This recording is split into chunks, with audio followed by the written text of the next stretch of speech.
मैं ओंकार हूँ। भवसागर में जहां कष्टों की भयंकर लहरें उठती हैं, जहां पग पग पर झंझावात मृत्यु का रूप धरकर डुबो देने के लिए तत्पर रहता है, और जहां निराशा की गहराई निगल जाने के लिए सदा मुंह खोले खड़ी रहती है, वहां यदि प्राणी मुझे अपने मन में थाम ले तो मैं पतवार हूं, मैं ओंकार हूं। ब्रह्मा जी के आदेश से जब भगीरथ कैलाश पहुंचे तो शिवगण ने उन्हें शिव समाधि भंग करने से रोका।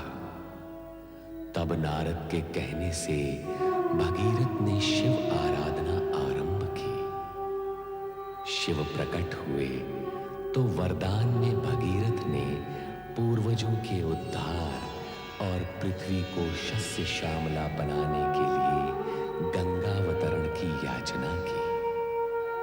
शिव ने प्रसन्न होकर वरदान दिया। भगवान विष्णु ने गंगा से धरती पर जाने का अनुरोध किया। गंगा प्रसन्न नहीं थी। गंगा, तुम अपने कल्याणकारी स्वरूप को पहचान क्यों नहीं रही हो? तुम्हारा गौरव आकाश स्वर्ग में वास करने से नहीं, पृथ्वीवासी होने में है। क्या पृथ्वी पर वास करने से पृथ्वी का कल्याण होगा? संपूर्ण देवगण और स्वयं मैं इस सत्य को स्वीकार करते हैं कि धरती पर बढ़ती तामसिकता और आसुरी भाव यदि इसी गति से बढ़ते रहे तो धरती पर जीवन दूभर हो जाएगा।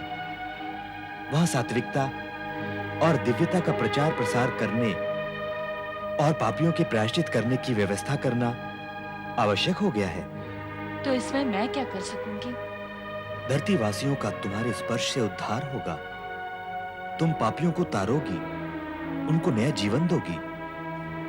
पापियों का उद्धार करने के लिए आपने मुझे ही क्यों चुना जगदीश्वर? मेरे अतिरिक्त क्या कोई अन्य देवता ये कार्य नहीं कर सकता? निसंदेह अन्य कोई नहीं कर सकता। पाप का नाश करने की सामर्थ्य जो तुम्हें प्राप्त है, अन्य किसी को प्राप्त नहीं। भगीरथ के पूर्वजों का उद्धार करना तो तुम्हारे कार्य व उद्देश्य की भूमिका मात्र है। तुम्हारा मूल उद्देश्य तो धरती को उपजाऊ करना और युगों युगों से पापी जनों के भीतर बैठी पाप की अग्नि को शांत करना है। फिर उससे क्या होगा जगदीश्वर? तुम्हारी इस कल्याणकारी भावना की महानता से प्रभावित होकर जन जन तुम्हें माता के सम्मान से सम्मानित करेगा। माता का स्वरूप धारण करने पर वात्सल्य भाव से पापी पुत्रों का पाप हरण कर लोगी। तुम्हारे इस मातृत्व रूप के कारण पृथ्वी पर चहुं ओर सदा तुम्हारी जय जयकार होगी।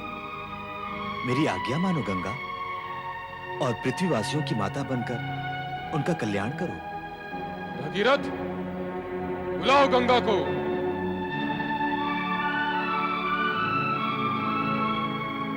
हे मां गंगे!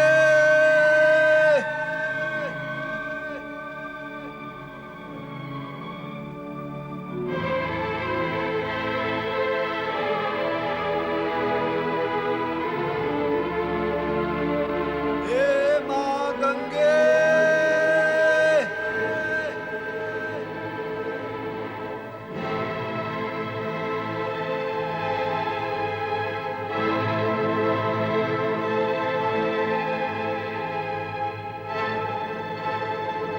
हे मां गंगे!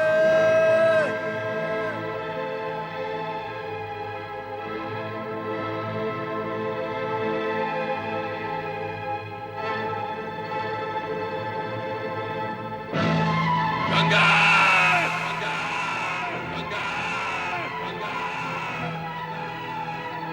गंगा!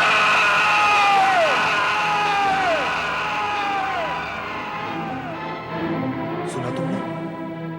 तुम्हारे अप्रिय वचन सुनकर शिव जी ने क्रोधित होकर जो ओंकार भरी तो तीनों लोग कंपित हो गए। तुम्हें उनकी शक्ति का अनुमान हुआ? तो ये शिवजी की हुंकार थी। हाँ, शिव जी की शक्ति का मूल्यांकन नहीं किया जा सकता।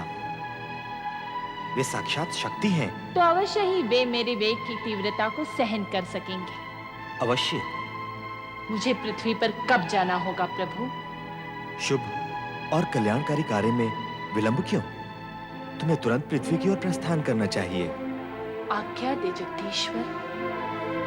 गंगा! गंगा! गंगा! गंगा!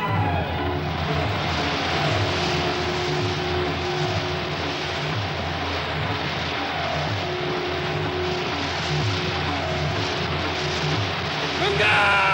गंगा! गंगा! गंगा!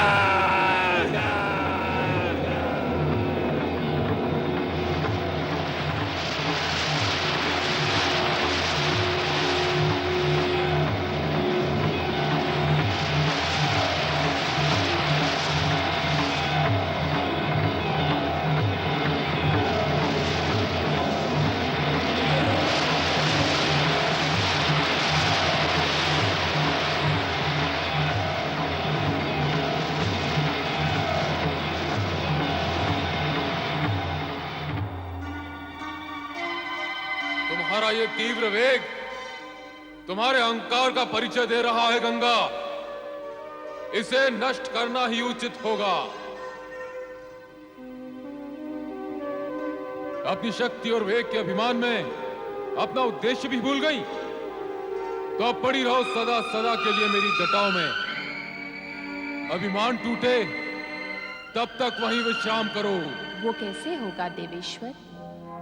मेरा अभिमान तो तब नष्ट होता जब मैं आपके चरणों में गिरती अथवा गिरूं।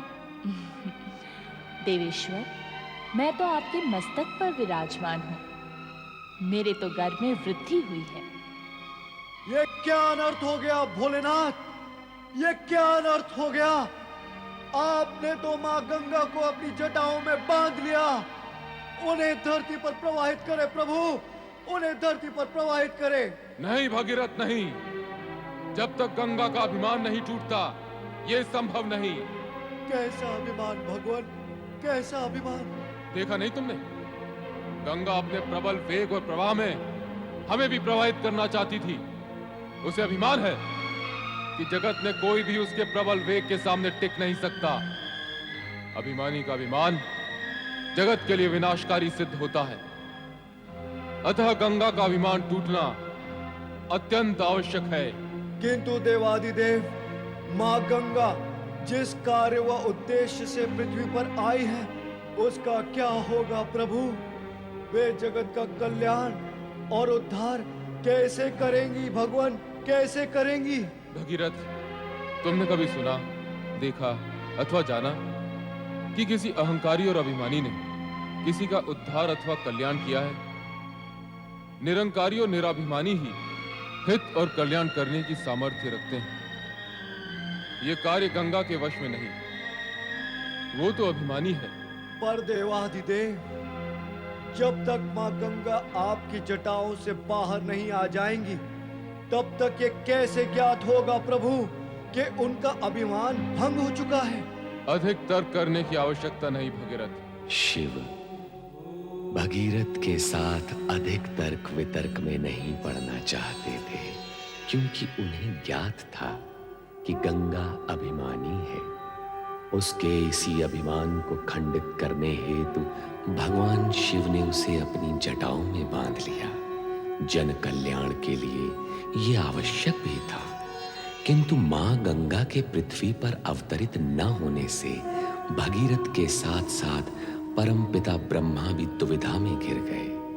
भगीरथ का उद्देश्य असफल होता देख इस समस्या के निराकरण हेतु ब्रह्मदेव श्री हरि विष्णु के समक्ष बैकुंठ में पधारे। क्या आपको लगता है कि देवादिदेव मेरे कहने से मान जाएंगे और गंगा को मुक्त कर देंगे? मेरा विश्वास तो यही कहता है श्री हरि कि गंगा आपके चरणों से विलग होकर अहंकारी हो गई। इसी कारण शिव जी ने उसे अपनी जटाओं में बांध लिया है। आप मुस्कुरा रहे हैं?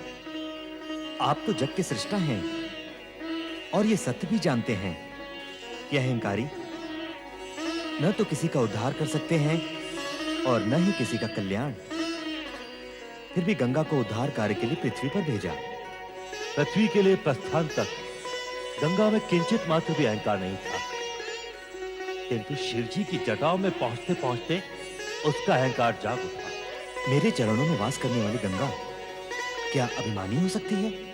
जो कुछ उसने किया और जिसका वो परिणाम भुगत रही है, उससे तो यही सिद्ध होता है कि उसने कुछ नहीं किया ब्रह्मदेव।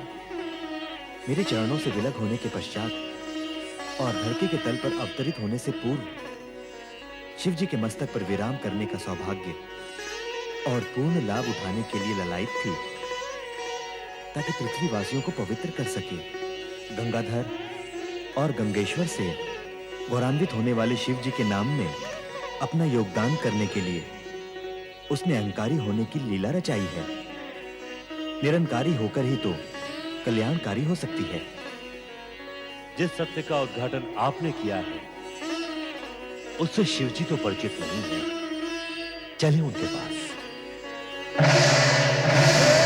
शंकर, हे भोलेनाथ, आपने तो मुझे वरदान भी दिया था और कृपादान भी। फिर अब मैं आपकी अप्रसन्नता के कारण दुविधा में क्यों हूं भगवान? मुझ पर दया करो देवादिदेव, कृपा करो। ओम नमः शिवाय। ओम नमः शिवाय।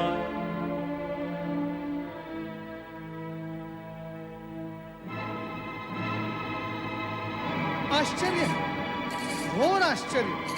गंगा अवतरण हुआ ही और नहीं भी। नारायण नारायण। तुम बताओ नारद, तुम यहाँ क्या करने आए हो? मैं तो भगवान भोलेनाथ के दर्शन करने आया हूँ। श्री हरि विष्णु, आप और ब्रह्मदेव यहाँ किस प्रयोजन से पधारे हैं? ये तो आप स्वयं ही जानते हैं भोलेनाथ। हम तो आपसे प्रार्थना करने आए हैं कि भगीरथ के प्रयत्न को सफल बनाएं और गंगा को मुक्त कर दें।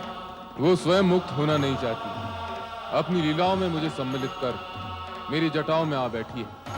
किंतु वो स्वर्ग से यहाँ आपकी जटाओं में बैठने के लिए नहीं आई है भोलेनाथ। तो आप उसे ले जाएं, पुनः अपने चरणों में बिठाने के लिए। अब तो ये भी संभव नहीं है। भगीरथ, उसके पिता तथा पितामह का तप फलित होने का समय आ गया है। देवादिदेव, पापियों का उद्धार करने का कार्य भी गंगा ही करेगी। ऐसी स्थिति में न तो वो मेरे चरणों में रह सकती है और न ही आपकी जटाओं में।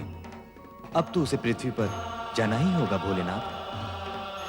कृपा करके गंगा को मुक्त कर दें देवेश्वर। हाँ भोलेनाथ, उन्हें मुक्त कर दें। माँ गंगा का दर्शन लाभ कराए भोलेनाथ। मैं तो स्वयं इच्छुक हूँ कि गंगा के भार से मुक्त हो जाऊं। मेरे भार से आप मुक्त कैसे हो सकेंगे भगवान? सारा जगत सदा आपको गंगाधर और गंगेश्वर कहता ही रहेगा। भगवान भोलेनाथ के नामों की संख्या क्या पहले कम थी?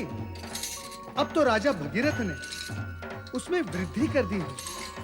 आपके दर्शन पाकर मेरा और मेरे पूर्वजों का जीवन धन्य हो गया माँ, धन्य हो गया। और भविष्य में पृथ्वीवासियों का जीवन भी सफल होगा। नारायण नारायण। जाओ गंगा, भगीरथ का अनुगमन करके इसके पूर्वजों का उद्धार करो। पापियों का कल्याण कर भगीरथ के प्रयत्नों को सफल करो। और भविष्य में ऐसी कोई लीला न रच डालना जिससे देवगण कहें कि शिव ने गंगा को सिर पर चढ़ा रखा है।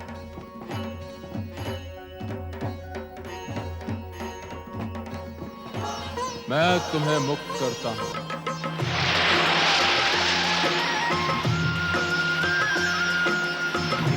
ओ शिव जटा से गंगा धरती पावन करने निकली। ओ शिव जटा से गंगा धरती पावन करने, सबके मन के पाप को धोने, तन का संकट हरने।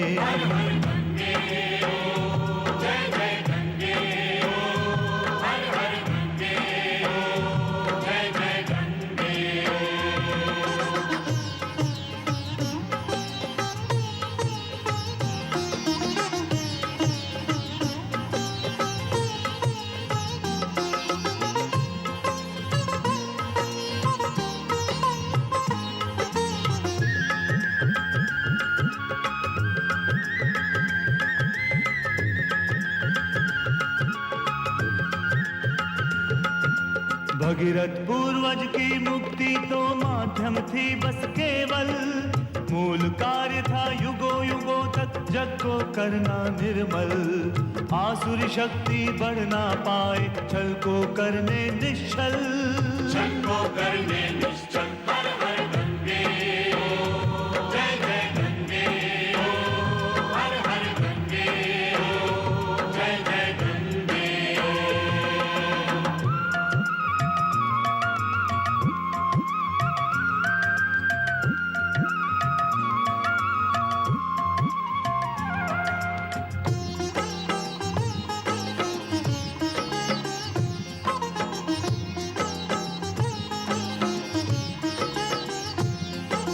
सर्वप्रथम गौमुख से चल के हरिद्वार में आई, आगे फिर प्रयाग के तट की शोभा आन बढ़ाई। रस बरसाती वाराणसी में ये काशी कहलाई, ये काशी कहलाई। हर हर गंगे ओ, जय जय गंगे ओ, हर हर गंगे ओ, जय जय गंगे।